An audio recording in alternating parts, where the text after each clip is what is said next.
ہمارے ایک دوست تھے نیو یارک میں، ڈاکٹر تھے، ان کا ایکسیڈنٹ ہو گیا، ان کو گھٹنے کے اوپر چوٹ آئی، تو ڈاکٹر نے کہا کہ جی رشین تھراپسٹ کو بلائیں گے، وہ آ کے آپ کے گھٹنے کا علاج کرے گا۔ تو ایک بڑی دنیا کی مشہور تھراپسٹ تھی، رشین عورت تھی، وہ آئی اور اس نے آ کے اس کے گھٹنے کو دیکھا اور اس کو سمجھایا کہ میں تمہیں کوئی ایکسرسائز بتاتی ہوں، تم وہ کر لینا، تمہارا گھٹنا بالکل ٹھیک ہو جائے گا۔ اس نے کیا بتایا کہ پہلے کھڑے ہو جاؤ، پھر رکوع کی حالت میں چلے جاؤ،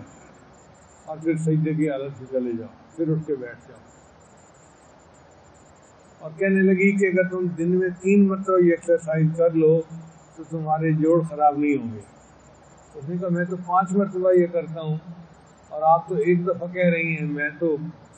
17 رکعتیں پڑھتا ہوں، 20 رکعتیں پڑھتا ہوں، 12 رکعتیں پڑھتا ہوں، میں تو زیادہ ایکسرسائز کرتا ہوں۔ اس نے کہا بس پھر ایکسرسائز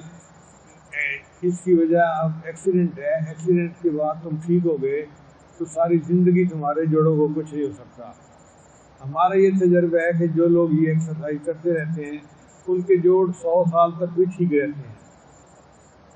یہ رکوع اور سجود کا جوڑ جو ہے نا، اس کے وقت جو ایکسرسائز ہوتی ہے، یہ کوئی معمولی بات نہیں ہے۔